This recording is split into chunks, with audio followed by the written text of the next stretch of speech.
Novelist Shri EP ശ്രീകുമാറിൻ്റെ സ്വരം എന്ന നോവലിനെ ആസ്പദമാക്കി ഭീമും എറണാകുളം കരയോഗവും സംയുക്തമായി എറണാകുളം TDM ഹാളിൽ സംഘടിപ്പിച്ച ക്ലാസിക്കൽ ഇൻസ്ട്രുമെൻ്റൽ പ്രോഗ്രാമിൽ Ernakulam public library secretary Shri KP Ajith Kumar ആമുഖ പ്രഭാഷണം നടത്തുന്നു. ശ്രീകുമാരനെ പരിചയമുള്ളവർ ആയിരിക്കും ഈ സദസ്സിലുള്ളവർ എല്ലാവരും എന്ന് കരുതുകയാണ്. ഈ നൂറ്റാണ്ടിൻ്റെ തുടക്കത്തിലാണ് ശ്രീകുമാറിൻ്റെ ആദ്യത്തെ നോവൽ പുറത്തു വരുന്നത്. ഏതാണ്ട് തുടക്കത്തിൽ മാറാമുദ്ര എന്ന നോവൽ. ഈ നൂറ്റാണ്ട് തുടക്കത്തിൽ വന്ന മാറാമുദ്ര എന്ന നോവൽ പക്ഷെ ഈ നൂറ്റാണ്ടിൻ്റെ പകുതിക്കപ്പുറത്തേക്ക് നടക്കുന്ന കാര്യങ്ങളെ പ്രതിപാദിക്കുന്ന ഒരു നോവലായിരുന്നു. എഴുതുന്ന കാലഘട്ടത്തിൽ നിന്ന് 50 വർഷത്തിനപ്പുറത്തേക്ക് ഈ ലോകം എത്തുമ്പോഴുള്ള കാര്യങ്ങളെ പ്രതിപാദിക്കുന്ന ഒരു നോവലാണ് മാറാമുദ്ര എന്ന പേരിൽ ശ്രീകുമാർ എഴുതിയത്.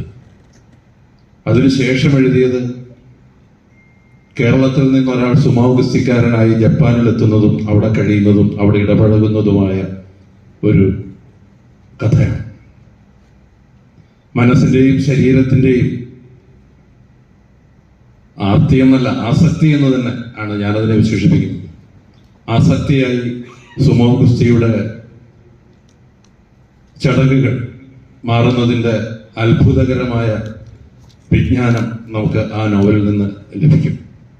മൂന്നാമതായി EP ശ്രീകുമാറിൻ്റെതായി പുറത്തു വരുന്നത് നിരന്തരം നമ്മുടെ പത്രങ്ങളിൽ ഇപ്പോഴും സജീവ വാർത്തയായി മാറുന്ന, നമുക്കൊക്കെ വളരെ ദൂരെ നടക്കുന്ന സംഭവങ്ങളെന്ന് നമ്മൾ സുരക്ഷിതമായി വിശ്വസിച്ചു പോരുന്ന കടൽ കൊള്ളക്കാരുടെ പശ്ചാത്തലത്തിലുള്ള ഒരു നോവലാണ് ദ്രവ്യം. ദ്രവ്യം എന്തുമാകാം. കൈമാറ്റം ചെയ്യപ്പെടുന്ന ദ്രവ്യത്തെക്കുറിച്ചാണ് ആ നോവലിൽ കൂടുതലായി പരാമർശിക്കപ്പെടുന്നത്. ദ്രവ്യം എന്ന നോവൽ ഇറങ്ങിയതിന് ശേഷം തന്നെ ഇറങ്ങിയ പത്രവാർത്തകളിൽ സമാനമായ, ആ നോവൽ പ്രതിപാദിക്കുന്ന തരത്തിലുള്ള സമാനമായ കടൽ കൊള്ളക്കാരുടെ ആക്രമണത്തിൻ്റെയും കപ്പലുകൾ പിടിച്ചെടുക്കുന്നതിൻ്റെയും ഒക്കെ വാർത്തകൾ നമ്മൾ വായിച്ചതാണ്. ആ കാലഘട്ടത്തിലൊക്കെ സോഷ്യൽ മീഡിയയിലൊക്കെ ദ്രവ്യം എന്ന നോവലിൻ്റെ സ്മരണകൾ ഉണർന്നിരുന്നു. അടുത്ത നോവൽ സ്വരം എന്ന്, ഞാൻ ഈ പഴയ നോവലിനെ കുറിച്ച് പറഞ്ഞത് എത്രമാത്രം വ്യത്യസ്തതകളിലേക്കാണ് ഈ എഴുത്തുകാരൻ ഒന്നിൽ നിന്ന് മറ്റൊന്നിലേക്ക് ചാടുന്നത് എന്നാണ്. നമ്മളറിയുന്ന പല പ്രമുഖരായ എഴുത്തുകാരും അവരുടെ നോവൽ രചനകൾക്ക് ഒരു കൃത്യമായ പാറ്റേൺ നമുക്ക് നോവൽ വരുന്നതിന് മുൻപേ തന്നെ കാണാമെന്നിരിക്കെ ഇവിടെ ഒരു മുന്നറിയിപ്പും നമുക്ക് ഒരു തരത്തിലും തരാത്ത രീതിയിലുള്ള ആശയങ്ങൾ സ്വീകരിച്ചുകൊണ്ട് നമ്മെ വിഭ്രമിപ്പിച്ചുകൊണ്ട് നോവലും കഥകളും എഴുതിക്കൊണ്ടിരിക്കുന്ന ഒരു വിദഗ്ധനായ കലാകാരനാണ് EP ശ്രീകുമാർ. സ്വരം എന്ന നോവൽ അത്ഭുതപ്പെടുത്തുന്നതും അതുപോലെ തന്നെ നമ്മളെ കീഴ്പ്പെടുത്തുന്നതുമാണ്. ഞാനിനി പറയുന്നത് ഉണ്ടാകാതിരിക്കട്ടെ, പക്ഷെ നമ്മളെ എല്ലാവരെയും കീഴ്പ്പെടുത്താൻ ഇടയുള്ള ഒരു മാറാ രോഗത്തിന്റെ വിവരണമുണ്ട് ആ നോവലിൽ. വരാതിരിക്കട്ടെ. സ്മൃതിനാശമെന്ന, മറവി രോഗമെന്ന, മറ്റു പല പേരുകളിലും നാം പറയുന്ന ഒരു തരത്തിലും മരുന്ന് ഉണ്ട് എന്ന് ഇതുവരെ വിശ്വസിക്കപ്പെട്ടിട്ടില്ലാത്ത ഒരു രോഗം. ഏതെങ്കിലും തരത്തിലുള്ള അങ്ങനെയുള്ള ഒരു രോഗിയുമായി ഇടപഴകിയിട്ടുള്ളവരായിരിക്കും ഇവിടെ ഇരിക്കുന്ന ഒരുപക്ഷെ 10, 60, 65 വയസ്സ് കഴിഞ്ഞിട്ടുള്ള എല്ലാവരും തന്നെ. ഒരുപക്ഷെ ബന്ധത്തിലോ സുഹൃത്ത് വലയത്തിലോ ഒക്കെ എവിടെയെങ്കിലും ആരുടെയെങ്കിലും പേരതുമായിട്ട് ബന്ധപ്പെട്ട് കേട്ടിട്ടുമുണ്ടാകും. അവരുടെ ചലനങ്ങളുടെ രീതികളും അവർ ആ കുടുംബത്തിന് ഏൽപ്പിക്കുന്ന ബുദ്ധിമുട്ടുകളും അവർ അനുഭവിക്കുന്ന സംഘർഷങ്ങളും ഒക്കെ ഏതെങ്കിലും തരത്തിൽ നമ്മളിലൂടെ കടന്നുപോയിട്ടുണ്ടാകും. അതത്രയും കൃത്യമായി എഴുന്നേറ്റ് നമ്മുടെ മുമ്പിൽ പ്രത്യക്ഷീഭവിച്ച് നിൽക്കുന്ന ചിത്രം ഈ നോവലിന്റെ വായനയുടെ ഓരോ പേജിലും നമുക്ക് അനുഭവിക്കാൻ കഴിയും. മാറാമുദ്രയിൽ നിന്ന് അതിൻ്റെ ഇരട്ടിയോളം വലിപ്പമുള്ള സ്വരം എന്ന നോവലിൽ എത്തുമ്പോൾ കൂടുതൽ വിശദാംശങ്ങളിലേക്ക് ശ്രീകുമാർ കടക്കുന്നുണ്ട്.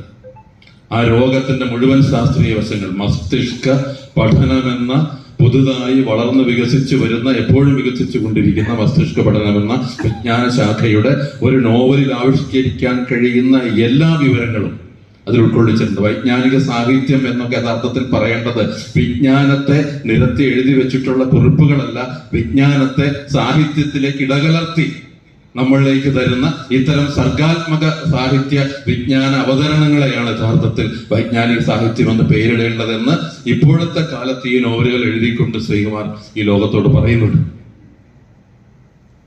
ഈ നോവലിൽ സംഗീതമുണ്ട്. സംഗീതമാണോ മറവിയാണോ? പക്ഷെ മറവി രോഗത്തെ ചികിത്സിക്കാൻ ഈ നോവലിലെ പ്രഗത്ഭരായ പിശകുരന്മാർ ഉപയോഗിക്കുന്നത് ഈ നോവലിന്റെ മുഖ്യ കഥാപാത്രമായി വരുന്ന ഏറ്റവും പ്രഗത്ഭനായ, ഏറ്റവും പ്രതിഭാധനനായ ആ സംഗീതജ്ഞന്റെ ഉള്ളിലുള്ള സംഗീതത്തിന്റെ സർഗാത്മകതയാണ്.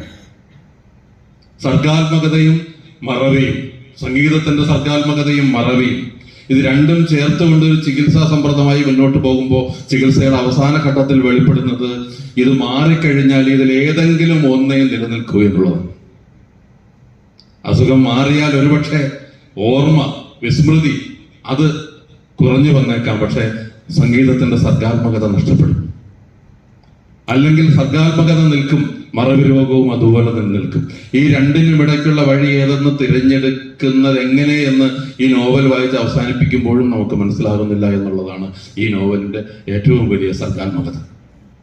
അതൊരു കഠിനമായ തിരഞ്ഞെടുപ്പാണ്, കഠിനമായൊരു സമസ്യയാണ്. ആ സമസ്യ ഈ ഭൂമിയിൽ ജീവിക്കുന്ന, നാളെ ഈ രോഗം ബാധിക്കാനിടയുള്ള എല്ലാ മറവി രോഗികളുടെയും കുടുംബാംഗങ്ങളെ ബാധിക്കാൻ പോകുന്ന ഒരു വലിയ പ്രതിസന്ധിയായി ആ നോവലിൽ നമ്മളിലേക്ക് പ്രൊജക്ട് ചെയ്യുന്നുണ്ട്.